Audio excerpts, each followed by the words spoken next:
Minsan pa ulan bumuhos na't huwag nang tumig. Ate Wilma! Ate Wilma! Oh, ibayan ka na pala si Linahan eh. Maigi naman at nagkusa ka ng pumarito. Pupuntahan na sana kita sa inyo. Ay, bayad eh. Itong hulog kong 150 ah. Hey, Ate Wilma. Kilala mo naman si Jonalyn, honey.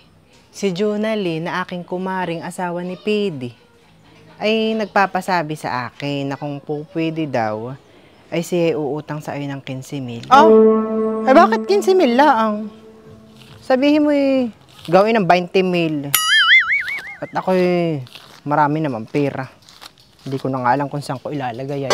Ay sabihin mo na lang diyan kay Jonalyn, honey, ay pumarito sa akin bukas ng maagap.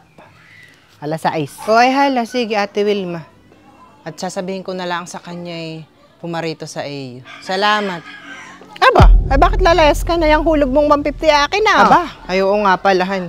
May di ah. Selena! Aba ha! Ano itong aking nababalitaan?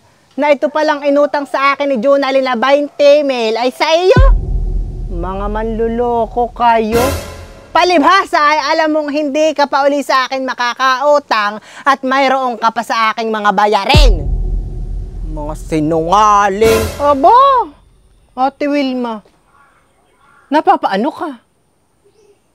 Ika'y maghinay-hinay diyan sa mga iniimik mo.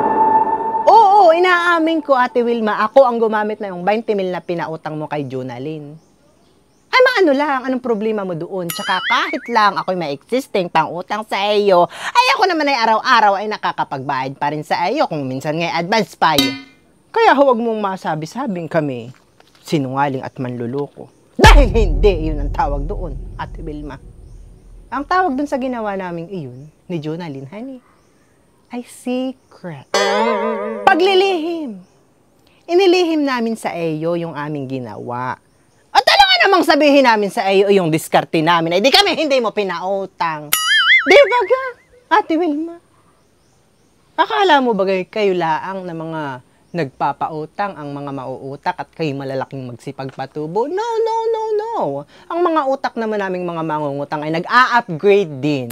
Hindi rin nyo kami maiisan sa mga diskarting malulupit. Marahil, Ate Wilma, ay ang mga taong nagkakalat ng sikreto namin ni Jonalyn ay mga inggit lang sa akin. Kaya ako'y sinisiraan nila sa iyo. Kaya yung mga yan ay huwag mong pinakikinggan at sila'y mga siraan tok-tok. Ang importante ay kahit lang ang utang ko sa iyo, Ate Wilma, ay dubli-dubli na, honey, ay ako'y nakakabayad pa rin. At yung usap namin ni Jonalyn ay sa amin na lang iyon. Labas ka na roon. Huwag ka nang makialam. Bukas, maghanda ka, Ate Wilma, ng 30,000. Si Tia Tisi daw ay uutang sa iyo. Tapos ay ano? Ikaw uli ang gagamit? Ha, Selena? Ay, oo, ako. Sino pang gagamit na yun? Alangan namang ikaw, uutangin mo yung sarili mong pera. Bang ako ka palay? Iigihin mo, Ate Wilma, at pag iyang si Tia Tisi ay walang dalang 30,000 bukas, ay magkikita tayo sa barangay. Ano bang tinitingin-tingin mo diyan, Ate Wilma? Lumakad ka na at maghagalap ka na ng 30,000.